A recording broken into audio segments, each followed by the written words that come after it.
Non è fantascienza, è scienza. Il nuovo bunker di radioterapia dello IOV, inaugurato nell'ospedale di Schiavonia a Monselice, rappresenta un deciso passo in avanti nella lotta contro i tumori.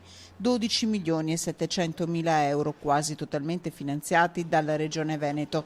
2 macchinari, la tomoterapia applicata a molti tumori pediatrici e questa Simultac, unici a livello nazionale.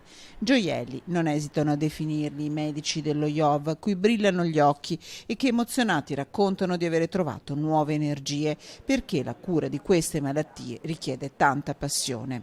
Tutti siamo orgogliosi di questo avuto traguardo e tutti dobbiamo esserlo, sia da amministratori pubblici che da utenti, direi. L'orgoglio è quello di garantire sempre più delle prestazioni di qualità. Ed eccoli questi macchinari, un acceleratore lineare, in totale sono 4 allo IOV. Una radioterapia guidata dalle immagini.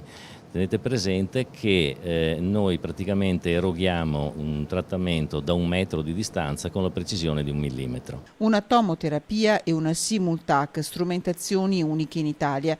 Di tomoterapie ne sono montate solo altre 3 in tutta Europa e tra gli impieghi maggiori ci saranno quelli sui bambini che necessitano di trapianto di midollo. Attualmente si fa una total body irradiation, questo farebbe una total marrow irradiation, cioè un'irradiazione del solo midollo osseo. E questo qui consente il risparmio nettamente di organi sani come i polmoni, i reni, le stesse ghiandole salivari che possono dare problemi di bocca secca, per esempio. Un altro deciso passo in avanti per la sanità veneta. Abbiamo cure innovative, macchinari innovativi come questi di oggi. 2 di questi macchinari sono primi a livello nazionale, le prime macchine a livello nazionale, e siamo sempre più puntuali nella cura dei tumori.